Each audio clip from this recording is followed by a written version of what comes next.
ऐसे लाखों लाख सूर्य इकट्ठे करोगे तो वहां का एक सूर्य बनेगा। प्रेमी भाई बहनों, ब्रह्म का जो स्वरूप है वो सुबह के लाल सूर्य के समान है, इसीलिए वहां का पूरा ब्रह्मांड लाल है। जहां तक आपकी निगाह जाएगी ब्रह्म देश में चारों तरफ आपको लाल ही लाल नजर आएगा। अरे महात्मा जब साधना करके वहां पहुंचे तभी महात्माओं ने लिख दिया, लाली मेरे लाल की और जित देखो तो लाल, लाली देखन में गई और मैं भी हो गई लाल। वो पूरा ब्रह्मांड ही लाल है। जितने साधक वहां पहुंच जाते उन सभी को योगेश्वर कहा जाता। जैसे व्यास जी हुए, वशिष्ठ जी हुए, वाल्मीकि जी हुए, इन सब की पहुंच वहीं तक थी। इसीलिए कहा गया कि वाल्मीकि भय ब्रह्म समाना। जब इनकी जीवात्मा वहां पहुंची और जब इन्होंने ब्रह्म का दर्शन किया तो इनका स्वरूप भी ब्रह्म के समान यानी कि ब्रह्म स्वरूप हो गया। जितने साधक वहां पहुंच जाते हैं उन सभी को योगेश्वर कहा जाता। योगेश्वर भगवान श्री कृष्ण उसी देश में वास करते। ये जो ब्रह्म देश है वो श्री कृष्ण भगवान का ही देश है और श्री कृष्ण भगवान वहीं पर रहते हैं। हरे प्रेमी भाई बहनों, ये बाहर की जन्माष्टमी नहीं है जो आप लोग मनाते हो। महात्माओं ने कहा था भाई सही मायने में तुम जन्माष्टमी कब मनाओगे? जब तुम्हारी जीवात्मा 5 तत्व जल पृथ्वी अग्नि वायु आकाश और 3 गुण रजोगुण तमोगुण सतोगुण 5 तत्व और 3 गुणों से परे होकर के ब्रह्म देश में पहुंच करके जब कृष्ण भगवान का दर्शन कर लोगे तब सही मायने में जन्म अष्टमी मनाई जाएगी।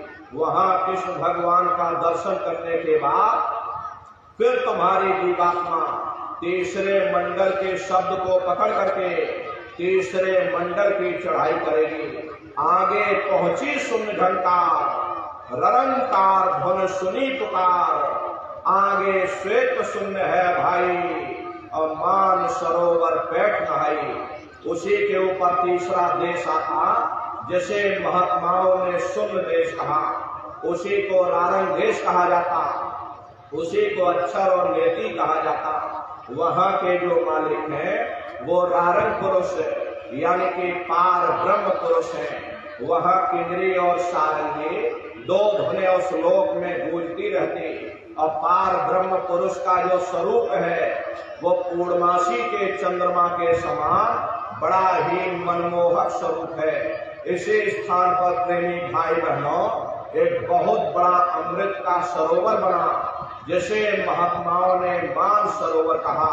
जब तुम्हारी जीवात्मा उस मान सरोवर में स्नान कर लेगी तो जन्म जन्मांतरों के मैले पाप कर्म साफ हो जाएंगे।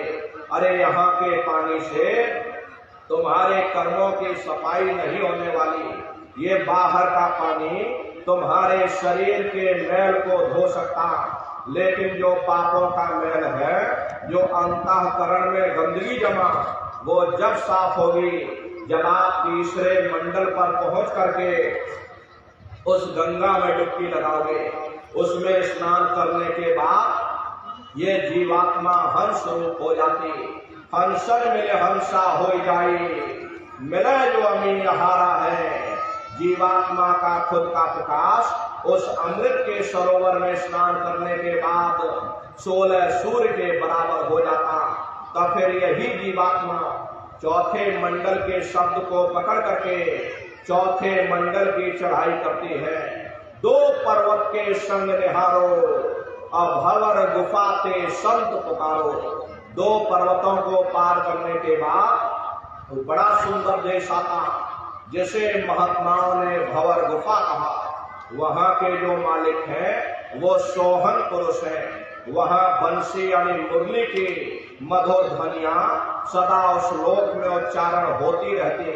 और सोहन पुरुष का जो स्वरूप है वो दोपहर के सूर्य के समान महाप्रकाशवान स्वरूप है। स्वरूप में अंतर है।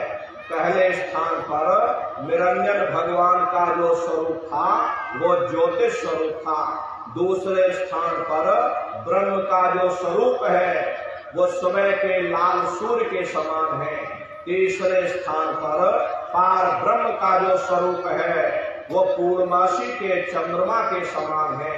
चौथे स्थान पर सोहन पुरुष का जो स्वरूप है वो दोपहर के सूर्य के समान महाप्रकाशवान स्वरूप है। वहां के धनी का दर्शन करने के बाद ताके परे धाम सतनामा और 20 बजे सतलोक ठिकाना। सोहन देश के ऊपर वो 5वां देश आता जिसे महात्माओं ने सचखंड देश कहा। वो सचखंड देश अजर अमर अविनाशी सदा एक रस रहने वाला देश है। वहां न काल है, न कर्म है, न दुख है, न संताप है, न पुण्य है, न पाप है। जो जीवात्माएं वहां पहुंच जाती हमेशा के लिए जन्म मरण के बंधनों से आजाद हो जाती। वहां के जो मालिक हैं वो सतपुरुष भगवान हैं जिनके रोम रोम में खरबों खरब सूरज चांद सितारे प्रकाशवान। वही हमारे आपके सच्चे मालिक हैं, वही हमारे आपके सच्चे पिता हैं। हमको आपको वहीं से नीचे उतारा गया। फिर शब्द को पकड़ करके शब्द शब्द पौड़ी पर चढ़कर पहुंचो सचखंड सतनाम।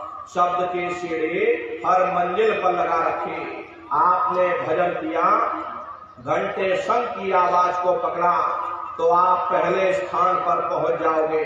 वहीं पर दूसरे मंडल का शब्द मिलेगा, उसे आप पकड़ लोगे तो दूसरे मंडल पर चढ़ जाओगे। ऐसे ही शब्द दर शब्द मंजिल दर मंजिल ये जीवात्मा अपने देश सचखंड में पहुंच जाती। तो शब्द कब पकड़ में आएगा? जब आप भजन करोगे। और भजन कैसे किया जाएगा एक बार फिर से आप लोग समझ लीजिए। ये आंख और कान को बंद करिएगा लेकिन मन को रोकिएगा। ऐसे समय पर तुम्हारा ये मन जरूर भागेगा। अभी आप सत्संग में बैठे हो, शरीर यहाँ बैठा हुआ लेकिन मन सारी दुनिया में भ्रमण कर रहा। किसी को पानी पीने जाना है, मन पानी पीने पहुंच गया। कोई बाल बच्चों को घर में छोड़कर आया, मन बाल बच्चों में पहुंच गया। कोई दुकान दफ्तर छोड़कर आया, मन दुकान दफ्तर में पहुंच गया। कोई खेती बाड़ी छोड़ करके आया तो शरीर यहाँ बैठा, मन खेत में बाजरा काट रहा। तो ऐसे भजन से कोई लाभ नहीं होगा। पर जिन्होंने मार मंडाला उन्हीं को सूरमा कहना। अब बड़ा बैरी ये मन घट में इसी का जीत ना करना। अगर दुनिया में कोई हमारा दुश्मन है वो केवल हमारा मन है। ये मन रूपी रावण कब मरेगा? जब 9 द्वारों पर फतेह हासिल करके तुम यहाँ 10वें द्वार पर चढ़ जाओगे तब सही मायने में दशहरा मनाई जाएगी। ये बाहर की दशहरा नहीं है जो लकड़ी का रावण बना देते हो और फूंक फांक करके घर चले आते। कहते भाई हमने रावण मार दिया। अरे महात्माओं ने कहा था भाई सही मायने में तुम दशहरा कब मनाओगे? जब 9 द्वारों पर फतेह हासिल करके तुम यहाँ 10वें द्वार पर चढ़ जाओगे तब सही मायने में विजयदशमी मनाई जाएगी। तब ये मन रूपी रावण मरेगा। तब तुम्हारी जीवात्मा हरेशी जीवात्मा को महात्माओं ने राम भी कहा। अरे आपके धर्म पुस्तकों में लिखा है, एक राम दशरथ का बेटा, एक राम घट घट में लेटा, एक राम का शकल पसारा, एक राम है सबसे न्यारा। एक वो राम है जो अयोध्या के वासी हैं और एक राम घट घट में लेटे, यानी हमारी आपकी जीवात्मा जो हर एक के अंदर मौजूद है। महात्माओं ने कहा भाई एक वो राम है और एक राम का शकल पसारा, यानी पहले स्थान के मालिक वो निरंजन भगवान जिनको दुनिया त्रिलोकीनाथ कहती है, जिनका ये पूरा पसारा पूरा संसार है। महात्माओं ने कहा भाई एक वो राम है और एक राम है सबसे न्यारा। 5वें स्थान के मालिक वो सतपुरुष भगवान जो हमारे आपके सच्चे पिता हैं। महात्माओं ने कहा भाई एक वो राम है, तो महात्मा तो उस राम की महिमा गाते। जब ये मन रूपी रावण मर जाएगा तब तुम्हारी जीवात्मा ये राम शब्द को पकड़ करके जब पहले स्थान पर निरंजन भगवान के देश में यानी अयोध्या नगरी में पहुंचेगी, वहां निरंजन भगवान के स्वरूप का यानी ज्योतिष स्वरूप का दर्शन करेगी, तब सही मायने में दिवाली मनाई जाएगी। हरे प्रेमी भाई बहनों, मोटी बात आप लोग पकड़िए कि भजन कैसे किया जाएगा। तो ये आंख और कान को बंद करिएगा, ऊंचा ध्यान दे करके सुनिएगा। सीटी जैसी आवाज सुनाई पड़ेगी, उसको पकड़ लेना, सुनते रहना। कुछ समय बाद में दोबारा आपको अनुभव होगा कि कहीं बड़ी दूर से एक महीन आवाज, घंटे और शंख की आवाज हमारे कानों में गूंज रही।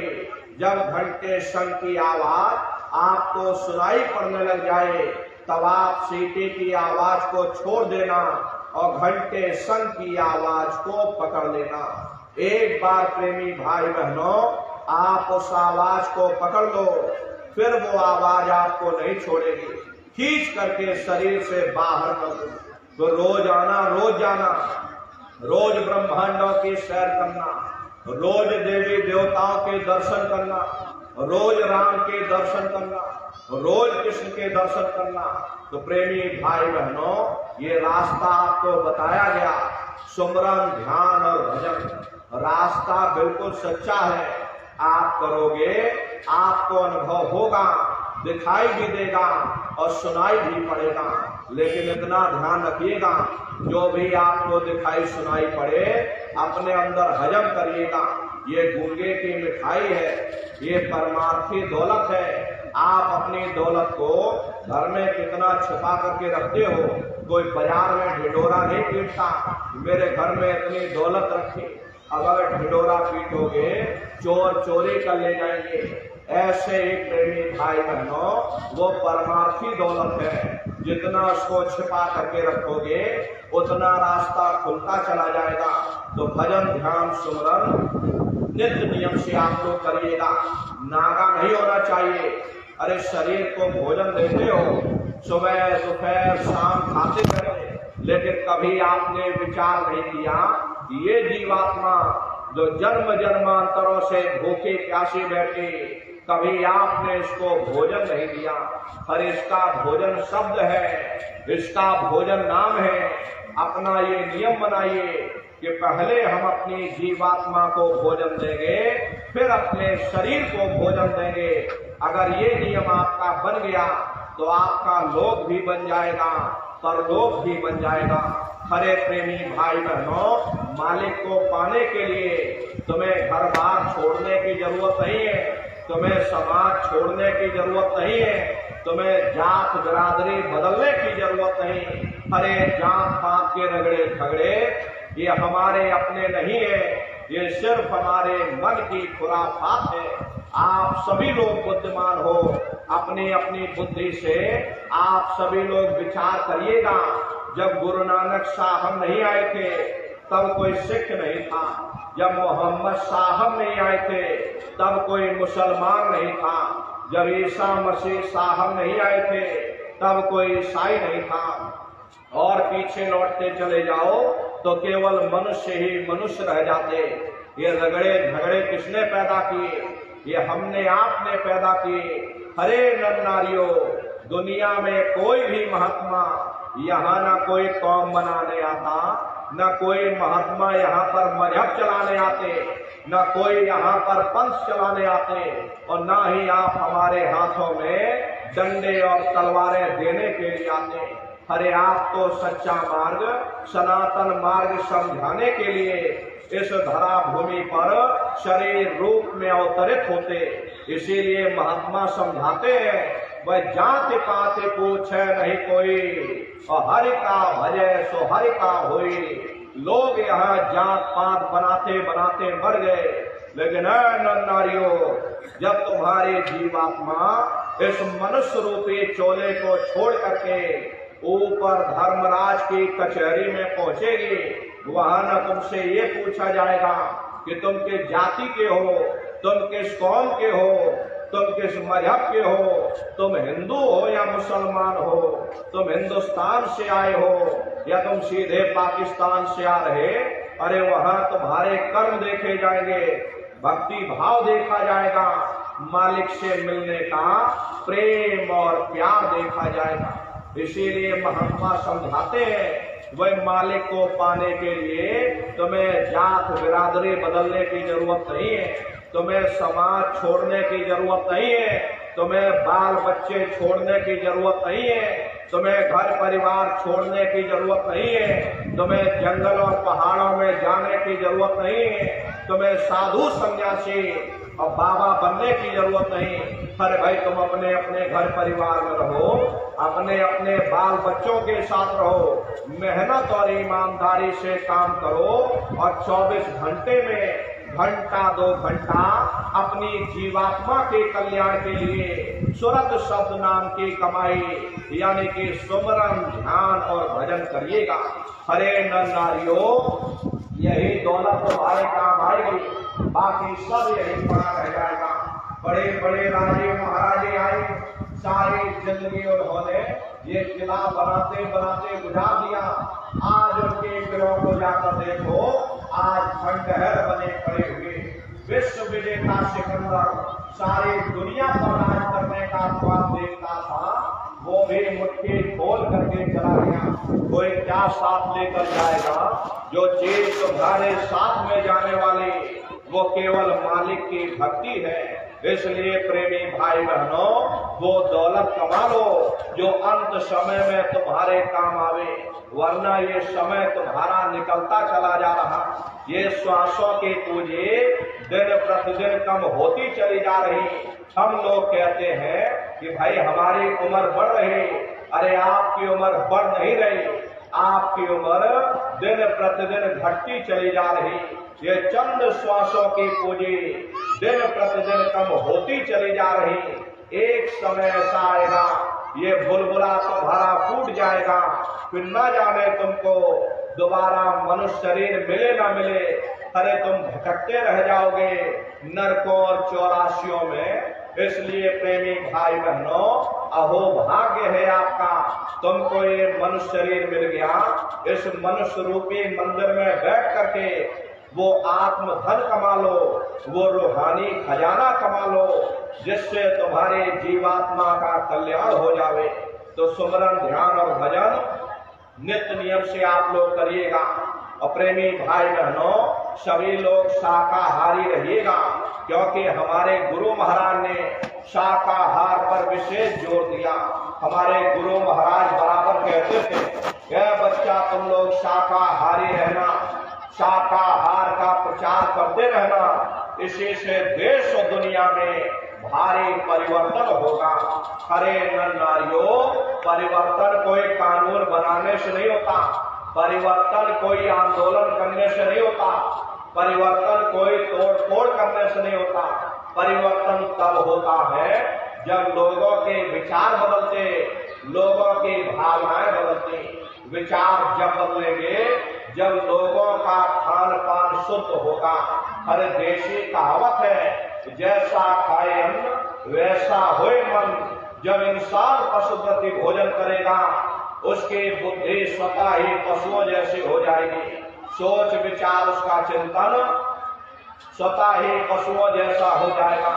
फिर जिस शराब के नशे में माँ बहन बेटे की पहचान खत्म हो जाए, उस शराब को पी करके यह कैसे पता चलेगा कि क्या अच्छा और क्या बुरा है।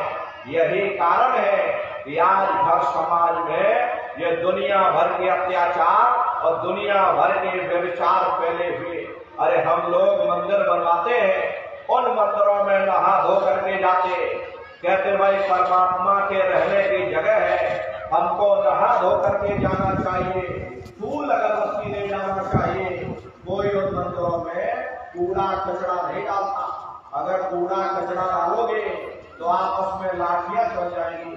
फिर ये जो हरि मंदिर है, ये पंच भौतिक शरीर जिसे महात्माओं ने हरि मंदिर कहा, और इसमें तुम हाड़ मांस के लोथड़े डालते हो, इसमें तुम शराब के कतरे डालते हो, अपने बनाए हुए ईंट गारे के मंदिर की तुम कद्र करोगे और परमात्मा के बनाए हुए इस हरे मंदिर को तुमने जीते जी कब्रिस्तान बना दिया, तो सख्त सजा मिलेगी।